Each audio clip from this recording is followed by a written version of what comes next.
Technology এই পর্যন্ত চলে গেছে, যা আপনি বলছেন সেটা সে ক্যাচ করছে এবং সেই অনুযায়ী কাজ করছে। তো এই যদি টেকনোলজির কারামতি হয়, তাহলে কোরআন আপনি পাঠ করছেন, এমনকি এমনও হতে পারে কোনো মানুষ কিছু নির্দিষ্ট ওয়ার্ড উচ্চারণ করছে, সেটা মিনিং বুঝে না, কিন্তু ওই ডিভাইস তার মিনিং বা ওই যন্ত্র তার মিনিংটা বুঝে এবং সেটা সে ক্যাচ করে কাজও করে ফেলেছে। সে কিন্তু যা বলেছে নিজেও বুঝে নেই, তারপরও কাজ করেছে।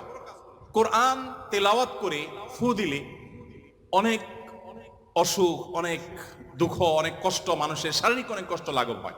কিভাবে হয়?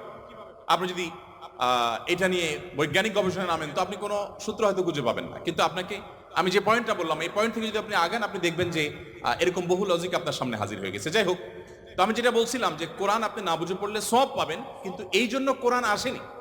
আল্লাহ সুবহানাহু ওয়া তাআলা কোরআনে বিভিন্ন জায়গায় বলেছেন লিয়াদাব্বারু আয়াতি, এই কোরআন দেয়া হয়েছে তোমাদেরকে যাতে এর আয়াতগুলো নিয়ে তোমরা গবেষণা করো, তোমরা যাতে ভাবো, তোমরা যাতে চিন্তা করো, তোমরা যাতে ভাবনার জগতে প্রবেশ করো। তো এই কোরআন ভাবনা বা গবেষণা তো অনেক পরের কথা, এর কথামালা তো আমাকে আগে বুঝতে হবে। আমি আজকে অনুষ্ঠানের মাধ্যমে আপনাদের সবাইকে উদাত্ত আহ্বান রাখতে চাই, আসুন কোরআন শুরু থেকে শেষ পর্যন্ত একবার অন্তত পুরো কোরআনটা আপনি ধীরে ধীরে অল্প অল্প করে 5টি আয়াত করে 10টি আয়াত করে আপনি পড়ুন এবং বোঝার চেষ্টা করুন। কোন একজন সাহাবী বলেছেন শুধু সূরা বাকারা পড়তে তার কয়েক বছর লেগেছে। আমরা তো 2-3 দিনে কোরআন খতম দিয়ে ফেলতে পারি, তাই না?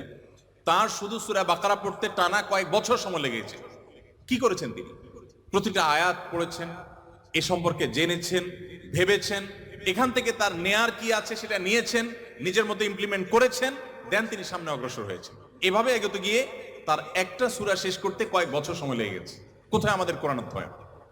আমি আপনাদেরকে বলেছি, এখনো পৃথিবীতে যারা ইসলামে আসছে, পশ্চিমা পৃথিবী বলুন, আমাদের এই অঞ্চলে বলুন, তাদের নিয়ে আমার যে সামান্য পড়াশোনা বা ঘাটাঘাটি আছে, সেটার আলোকে আমি নিশ্চিত হয়েছি অনেকখানি যে তারা বেশিরভাগ মানুষ আমাদেরকে দেখে তো আসার প্রশ্নই ওঠে না, কারণ আমাদের মুসলমানদের মধ্যে এমন কিছু নেই যেটা দেখে সে ইসলামে আসবে।